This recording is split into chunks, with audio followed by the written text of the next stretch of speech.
country's president is inherently risky, and few understand this better than Vladimir Putin. Over his 20 years as a president, he has survived an astounding 43 assassination attempts. Today, we will investigate how Putin has evaded these threats and how his 6 layers of security have rendered him nearly impossible to kill. But before we start, I hope you guys give us a like and subscribe, and let's get into it.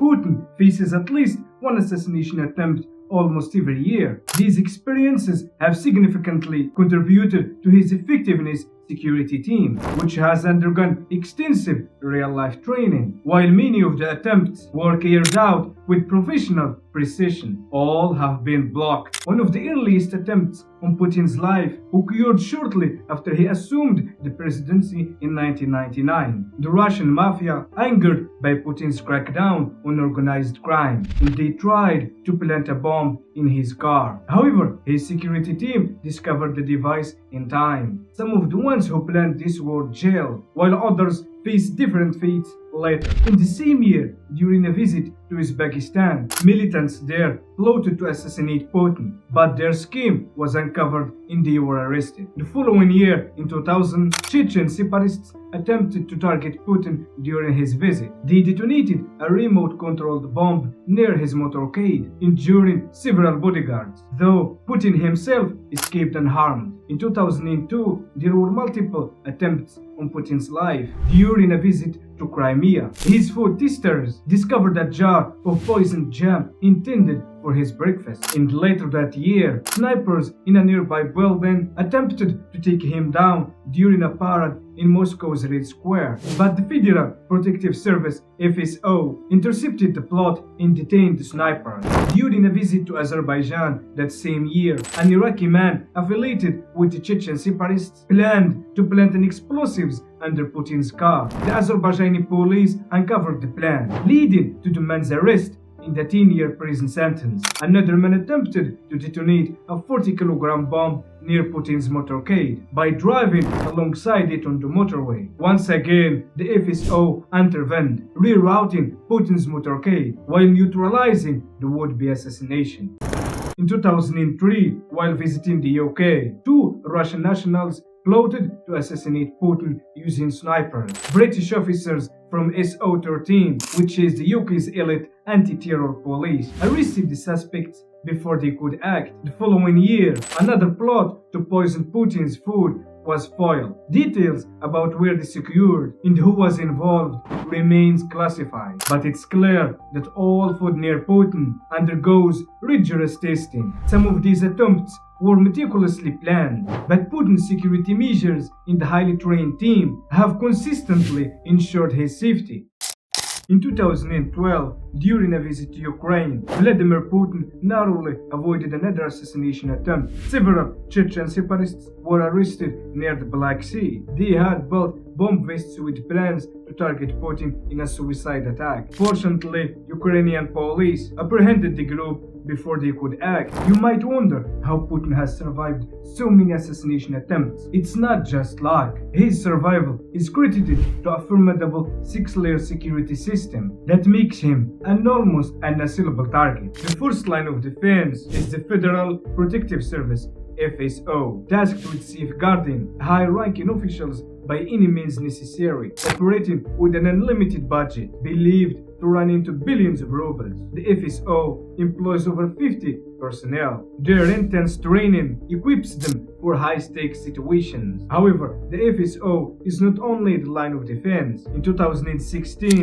Putin established the Rosgvardiya, a private army under his direct command, with over 340 troops. Its primary role is to eliminate internal threats, such as coups or insurrections, rather than external assassination attempts. Another line of defense is the Presidential Security Service (SBP), service as Putin's personal protective unit and final line of human defense. These elite bodyguards are trained to shield Putin, even at the cost of their own lives. However, the SBP is rarely called into action, as threats are usually neutralized by the FSO or Rosgvardiya long before they reach the president. If the SBP is forced into interventions, it signals a failure by the other layers of security. Putin's bodyguards are trained to act decisively against any potential threats. Unlike typical law enforcement, they are authorized to use lethal force without hesitation. Interestingly, Putin's bodyguards cannot be former police officers, as the restraint ingrained in police training might make them less effective. Instead, they are operational psychologists drawn from Russia's top